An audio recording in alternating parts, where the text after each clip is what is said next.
ताज्या घडामोडी पाहण्यासाठी वृत्तदर्शन न्यूज चॅनलला सबस्क्राइब व लाईक करा। माढा लोकसभेत वंचितच गुलाल उधळणार रमेश बारसकर यांचा विश्वास। माढा लोकसभा मतदारसंघाचे वंचितचे उमेदवार रमेश बारसकर यांनी पंढरपूर येथे पत्रकारांशी संवाद साधला। यावेळी त्यांनी सत्ताधारी भाजपा सरकारवर निशाणा साधला। यावेळी बोलताना ते म्हणाले की भाजपा सरकार सत्तेचा दुरुपयोग करत आहे। अनेक जाती आरक्षणापासून वंचित आहेत। शेतीमालाला भाव नसल्यामुळे शेतकरी अडचणीत आलाय। युवकांच्या हाताला काम नसल्याने बेरोजगारी वाढली आहे। वय उलटून गेले तरी अनेक तरुण लग्नांपासून वंचित आहेत। यासाठी पुढील काळात काम करणार आहोत। वंचित घटकातील उमेदवार म्हणून मला माढा लोकसभा मतदारसंघात वंचित बहुजन आघाडीकडून उमेदवारी देण्यात आली असल्याचं सांगत मतदारसंघातील आरक्षणाचा लाभ घेणाऱ्या प्रत्येक जाती समूहाचा मला पाठिंबा मिळत असल्याने यश नक्की मिळेल आणि माढा लोकसभेत वंचित बहुजन आघाडीला गुलाल उधळण्याची संधी मिळेल असा विश्वास व्यक्त केला। या ठिकाणी या माढा लोकसभा मतदारसंघामध्ये अतिशय चांगल्या पद्धतीने अंडर करंट मतदारामध्ये आहे आणि मी अनेक वर्ष झालं या निवडणुकीच्या राजकारणामध्ये असल्यामुळे त्याचा अंदाज चांगल्या पद्धतीने आम्हाला आलेला आहे। म्हणून आम्ही या 6च्या 6 विधानसभा मतदारसंघामध्ये ऑफिस उघडत आहे। 6च्या 6 विधानसभा मतदारसंघामध्ये प्रचार यंत्रणा लावण्यात प्रयत्न या ठिकाणी करत आहोत। अशा सगळ्या आघाड्यावर या ठिकाणी कुठेही कमी पडणार नाही। वंचित बहुजन आघाडीचा कार्यकर्ता म्हणून या ठिकाणी उमेदवार म्हणून सगळ्या बाजूनी चारी बाजूनी लढाई या ठिकाणी लढण्याचा आम्ही या ठिकाणी ठरवलेला आहे। उमेदवार पुढचा कोण आहे, पुढचा पक्ष किती मोठा आहे याचा विचार न करता फक्त विजयासाठी लढणार अशा प्रकारची मनामध्ये खुणगाट बांधलेली आहे। आणि या ठिकाणी तरुणांच्या जीवावर, महिलांच्या जीवावर, आरक्षित मतदारांच्या जीवावर, गरीब मराठा समाजाच्या मतदारांच्या जीवावर अशा प्रकारची लढाई लढण्याचं आम्ही ठरवलेलं आहे।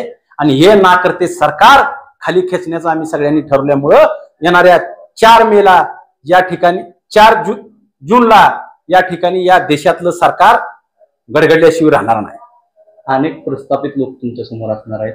विद्यमान खासदार असतील, निंबाळकर असतील, मोहिते पाटील असतील किंवा शिंदे बंधूंनी सुद्धा आता निंबाळकर यांना 2 लाख मताधिक्याने निवडून देऊ असा विश्वास व्यक्त केलाय। काय वाटतं?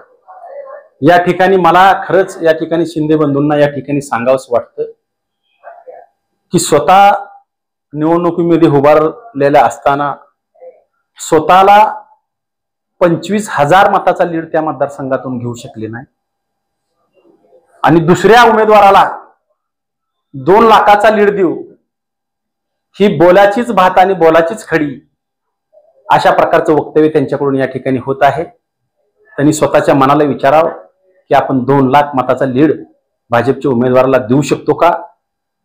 त्यांनीच उत्तर त्यांना मिळाल्याशिवाय राहणार नाही। जो शरद पवारांचा निष्ठावंत राहिला नाही तो वंचित आघाडीचा काय होणार अशी देखील चर्चा तुमच्या बाबत सुरू आहे। या ठिकाणी जोपर्यंत पवार साहेबांबरोबर काम करत होतो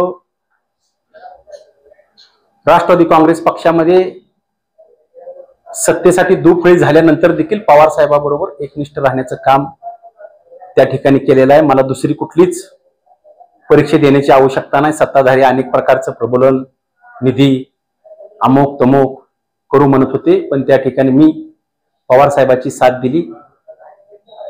ज्या पद्धतीनं पवार साहेबांबरोबर एकनिष्ठपणे काम केलं त्याच पद्धतीनं पवार साहेबांकडे जोपर्यंत होतो तोपर्यंत एकनिष्ठ काम जसं केलं तसंच आंबेडकर साहेबांबरोबर देखील आहे। तोपर्यंत एकनिष्ठच काम करणार। कुठल्याही प्रकारची अपेक्षा, कुठल्याही प्रकारचं प्रबोधन कुणी दाखवलं तर त्याला बळी न पडता मैदानामध्ये लढण्यासाठी उभा आहे। तर शेवटचा प्रश्न, विरोधकांना तुम्ही काय आव्हान करा? या ठिकाणी विरोधकांना मी आव्हान करू इच्छितो की गेल्या 10 वर्षामध्ये तरुणांच्या नोकऱ्या खाण्याचं काम कुणी केलं? या बीजेपीवाल्यानं केलं।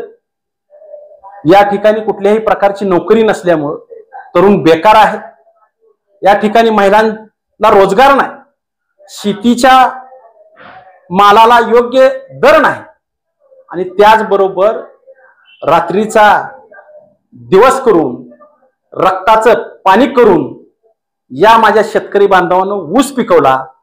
त्या ऊसाच्या वजन काट्यासाठी हे सर्व प्रस्थापित नेते मंडळी एकत्र येतात आणि प्रशासनाची आणि या कारखानदाराची मिलीभगत असल्यामुळं काटा हाणला जातो, शेतकऱ्याच्या खिशातले पैसे काढले जातात। त्याच्या विरोधात खऱ्या अर्थाने आम्ही या ठिकाणी भूमिका घेतलेली आहे।